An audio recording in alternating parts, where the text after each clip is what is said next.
Sir ఇక AP politics విషయానికొస్తే ఇప్పుడు తిరుపతి లడ్డు వివాదం అయితే మొత్తం దేశవ్యాప్తంగా కూడా చర్చకైతే దారితీసింది సార్. మరి ఈ వివాదం పట్ల మీ ఒపీనియన్ ఏంటి సార్? చంద్రబాబు దుర్మార్గమైన ఇది ఇవాళ.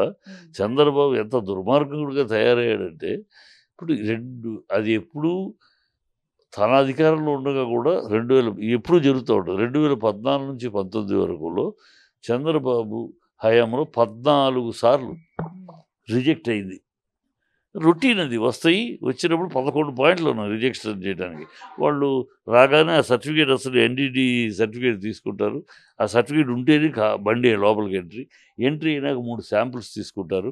3 శాంపుల్స్ టెస్ట్ చేసినాక 3 ఓకే అంటే లోపలికి వెళ్తుంది నెయ్యి, లేకపోతే బయట నుంచి బయటే వెళ్ళిపోద్ది. అంతే. అలాగ 14 సార్లు చంద్రబాబు పీరియడ్లో ఇలాగ రిపోర్ట్ రావడం పంపించేయడం జరిగిపోయింది. అలాగే వైఎస్ఆర్సీపీ హయాంలో 18 సార్లు జరిగింది. టెస్టులు తీయడం బాగాలేదని పంపించడం జరిగిపోయింది. సో దాదాపు 42 సార్లు ఈ 10 ఏళ్లలో జరిగింది.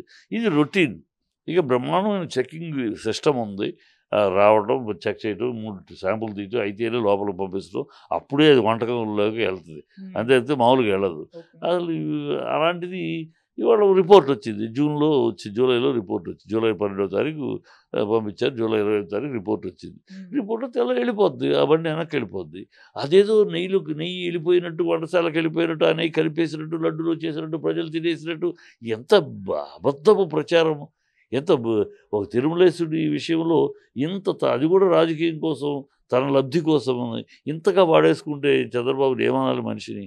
మనిషి అతను ఏమి దేవుణ్ణి కూడా వాడు ఇప్పుడు అవన్నీ ఎందుకు చేస్తున్నాడంటే హడావిడంతా ప్రజలు ఎక్కడికక్కడ నిలదీస్తున్నారు. ఏమైంది సూపర్ 6? ఏమైంది వైజాగ్ స్టీల్ ప్లాంట్ విషయం ఏంటి? కార్మికులు చేస్తున్నారు అక్కడ సంగతి. ఆ రోజు జబ్బలు తెచ్చుకొని మీరు పవన్ కళ్యాణ్ మీకు అండగా ఉంటాను, మీకు తోడుగా ఉంటాను, ఎవడొచ్చినా సరే దీన్ని బయటికి వెళ్ళి అమ్మటానికి అంగీకరిస్తాను ప్రగల్భాలు పలికారు. ఇవాళేంటి ఆల్రెడీ అన్నీ క్లోజ్ చేస్తారా? దాంట్లో ఇంకా ఒక విభాగమే పని మీద అయ్యి అడ్డుకోలేదు. కార్మికులు స్ట్రైక్ చేస్తారంటే ఆయన బొలిసెట్టి కార్మికులను నాయకులను తిడతాడు. ఏమి చంద్రబాబు 6 హామీలు బొల్ల, స్పెషల్ స్టేటస్ మంచి పొజిషన్లో ఉన్నాయి. ఇవాళ మనల్ని బట్టి కేంద్ర ప్రభుత్వం ఉంది, ఇవాళ పోరాడి తెచ్చుకోవచ్చు, అది మాట్లాడు. ఇవన్నీ ప్రజలు అడుగుతున్నారు. స్పెషల్ స్టేటస్ ఏమైంది? వైజాగ్ స్టీల్ ప్లాంట్ సంగతి ఏమైంది? ఈ 6 హామీలు ఏమైనాయి? ఇవన్నీ చెప్పి అడుగుతారు, నిలదీస్తున్నారు. ఈ ప్రజలు నిలదీస్తున్నారు. ప్రజలు నిరాశ నిస్పృహలో ఉన్నారు. ఈ హామీలు మోసం చేశాడు చంద్రబాబు. అతని మాటలు నమ్మొద్దు అన్నా కూడా మేము పొరపాటు నమ్మి వాళ్ళ దిగాలైపోయాం. మనిషికి 15,000 15,000 ఎంతమంది పిల్లలు ఉంటే అంతమంది 30, 40, 60 అని ఈయన ఎమ్మెల్యేలు మాట్లాడారు.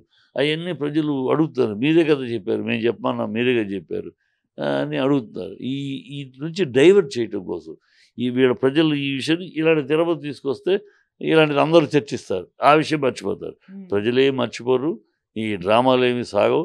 ఇప్పుడు సిట్ అంటాడు ఎందుకు? సిబిఐకి ఇవ్వచ్చు, సిబిఐ లేదా సిట్టింగ్ సుప్రీంకోర్టు జడ్జి తోటి ఇవ్వచ్చు కదా. అప్పుడు నిజాలు తేలుతాయి కదా. నీ డ్రామా ఏంటో కాదట. సిట్ అంటే స్టేట్ గవర్నమెంట్తో నీ చేతిలో నీ కంట్రోల్లో ఉండేది. నీ కంట్రోల్లో ఉండేది పెట్టుకుని ఏదో రిపోర్టు చేసి అసలు ఈ లోపలికి వెళ్ళలేదు. వచ్చినాయి గతంలో రాలేదా? ఇప్పుడు వచ్చినాయి. మిస్టేక్స్ వస్తాయి. వాళ్ళు సప్లై చేసేవాళ్ళు తక్కువకి ఎందుకు ఇస్తున్నారంటే మీ హయాంలో కమిషన్లు, వీళ్ళ కమిషన్లు ఇవ్వు. మీరు తిరుపతి దేవస్థానం విషయంలో కూడా కమిషన్లు దొబ్బి మీరు రేటు పెంచారు. ఇప్పుడు కమిషన్లు అనేది no commission, straight administration to straight dealer తప్పితే మధ్యలో మీడియేటర్స్ లేదు.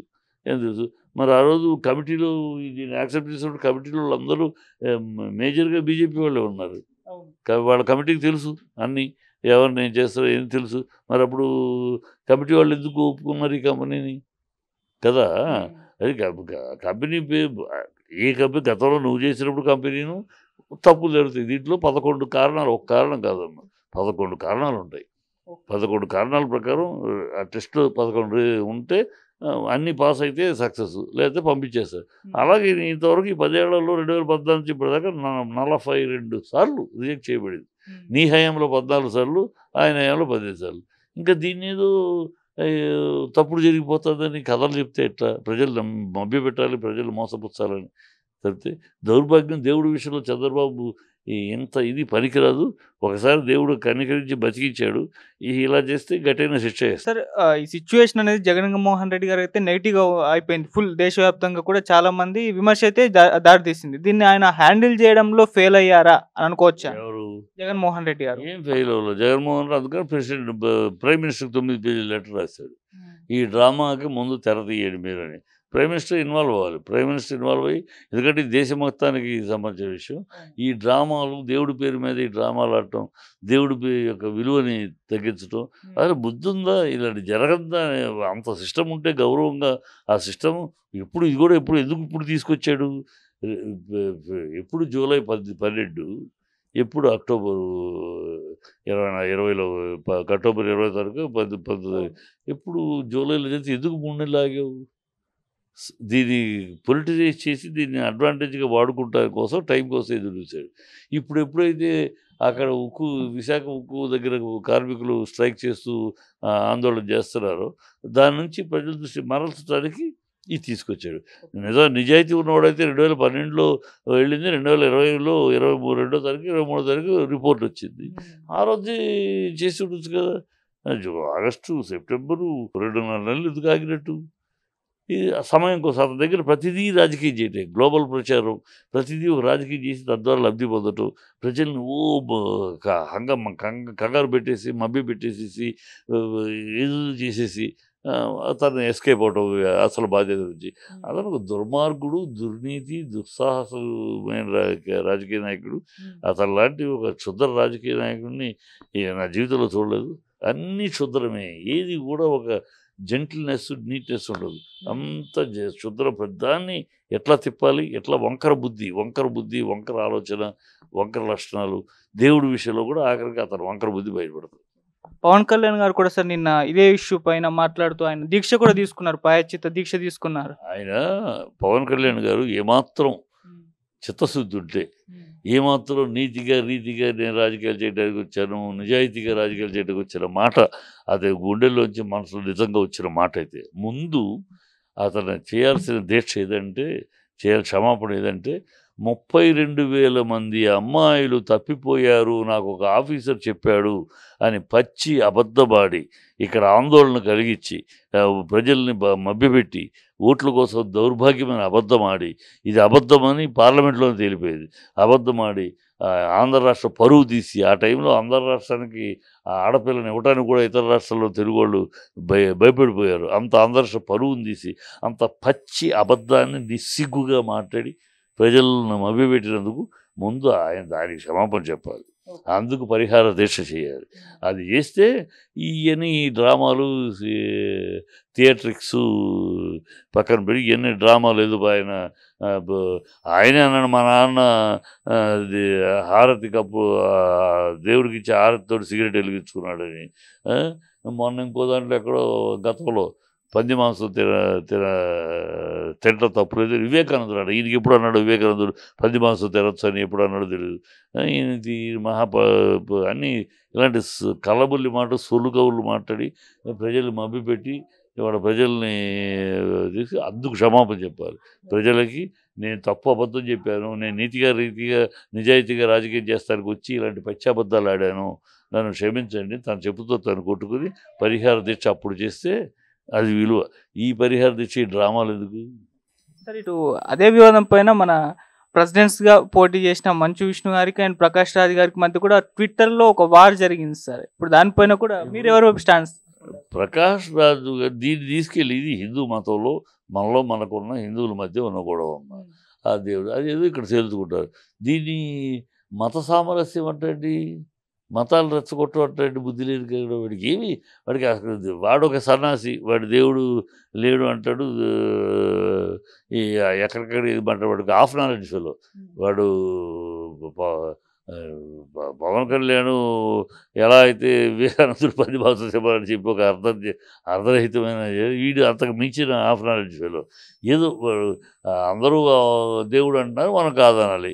అందరూ అమ్మ అంటే మన అమ్మ అనకూడదు. వీడు ఊరంతా ఒక దారి, ఉలిపి కట్టి ఒక దారి అని అలా ఏదో అందరికీ విత్తనంగా మనం మాట్లాడితే పెద్ద మేధావి అనుకుంటారని ఒక పిచ్చి.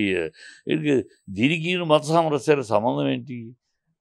ఇది అతను అన్నమాట అన్నాడు, దాని గురించి మాట్లాడాలి. ఇది దానికి మత సామరస్యం అంటాడేంటి? పిచ్చవాడు, వాడికి ఏం మాట్లాడతాడు? అందుకనే ఆయన కొంచెం పద్ధతిలో ఉండి ఆలోచించి మాట్లాడేది, బుర్ర తక్కువ మాటలు మాట్లాడతా అన్నాడు. సార్, ఎంట్రీకి లడ్డు వ్యవహారంలో ఏం జరిగే అవకాశం ఉందంటే ఆరోపణలు ప్రత్యారోపణల ద్వారా ఇది ముగిసిపోతుంది, కానీ దీంట్లో ఒక ఫలితం అంటూ తేలదని కొంతమంది అభిప్రాయం. లేదు, చంద్రబాబు నాయుడు గారు ప్రూవ్ చేస్తారు అని. చంద్రబాబు తేల్చడు, అందుకనే సిట్ వేసాడు. సిబిఐ అయితే తేలిపోతుంది పట్టపట్టని. సిట్ వేసింది అందుకే. సిబిఐ ప్రైమ్ మినిస్టర్ గారికి లెటర్ వెళ్ళింది, ఆయన ఎప్పుడైనా సిబిఐ గబుక్కుని ఆర్డర్ వేస్తాడేమో అని తొందరపడిపోయి సిట్ అనేసాడు. సో ఎందుకంటే ఆయన వస్తే మళ్ళీ సిబిఐ వస్తే దొరికిపోతాడు, తన డొల్లతనము, తన దొంగ మ్యాటరు అది ఇలా ఇవన్నీ బయటపడిపోతాయి, అది ఏం జరిగింది వచ్చేస్తుంది. సో అక్కడ నెయ్యి అనేది లడ్డూల్లో కలవలేదు. ఇలాంటి నెయ్యి వస్తే ఇమీడియట్గా రిజెక్ట్ అయ్యి వెళ్ళిపోతుంది, అది తీసుకోరు. అది నీ హయాంలో కూడా జరిగింది, వీళ్ళ హయాంలో జరిగింది. ఈ వాస్తవాలు తెలిసి అదేదో నెయ్యి కలిసిపోయినట్టు, దాంతో లడ్డూలు తయారు చేసినట్టు, అందరూ తినేసినట్టు, ఏం పిచ్చి మాట. నన్ను బండి సంజయ్ లడ్డు తీసి చూపించాడు కదా, ఏమీ అదే తేడా లేదు, అదే టేస్ట్ అంతా బాగానే ఉంది. మరి నాకేమన్నా అయితే అప్పుడు చూద్దాం అన్నాను. మరి నువ్వు లడ్డూలు తిన్నాక మొన్న కూడా వెళ్ళి పదవి ఎక్కినాక కూడా వెళ్ళి తీసుకుని లడ్డు తిన్నాక అప్పుడేమైనా నీకేమైనా విరోచనాలు అయినాయా, లేదా కడుపులు ఏమైనా వచ్చింది? ఉన్నాయి సొల్లు మాటలను, గాలి మాటలు. ప్రతి దాన్ని రాజకీయంగా వాడుకోవాలి, ప్రతి దాన్ని ఈ జగన్ మీద దుమ్మేయాలి, ప్రతి దానికి జగన్ జగన్ జగన్ జగన్ జగన్ జగన్ జపం. ఇప్పుడు దుమ్ము వచ్చినా దగ్గొచ్చినా జగన్ వల్లే దుమ్ము, విరోచనాలు అయినా జగన్ వల్లే విరోచనాలు. జగన్ జగన్ జగన్ పడి వస్తానాడు. ఇప్పటికీ అయిపోయింది. ప్రజలు ఎన్నికల్లో నేను గెలిపించారు, నీ పరిపాలన చూడు, ప్రజలకు ఇచ్చిన హామీల సగం చూడు, అది చూడు. అది వదిలేసి వరదల్లో ఇప్పటికీ అయిపోయినా వాళ్ళ పైన ఉన్న వాళ్ళకి ఇవ్వట్లేదు. అందరూ వీడియోలు చూస్తున్నాం కదా, కింద ఉన్న వాళ్ళకి ఇచ్చేస్తే ఇచ్చారు, పైన ఉన్న వాళ్ళు ఏంటి, వాళ్ళు ఎక్కడ దిగడానికి కూడా లేదు, వాడు తిండి లేదు తిప్పలేదు కదా, వాళ్ళకి ఎవరట? పైన ఉన్నారు మీరు, వాళ్ళకి అన్నీ పోయినాయి, మీకు కొంతనే వాళ్ళకి, వీళ్ళకి 5,000 ఇస్తే వాళ్ళకి 1,000 రూపాయలు ఇవ్వాలి కదా కనీసం పైన ఉన్న వాళ్ళు తిండికైనా. వాళ్ళు బయటికి వెళ్ళడానికి లేదు, బయటికి వెళ్ళలేకపోయారు. 5 రోజులు బయటికి వెళ్ళకపోతే ఏం తింటారు?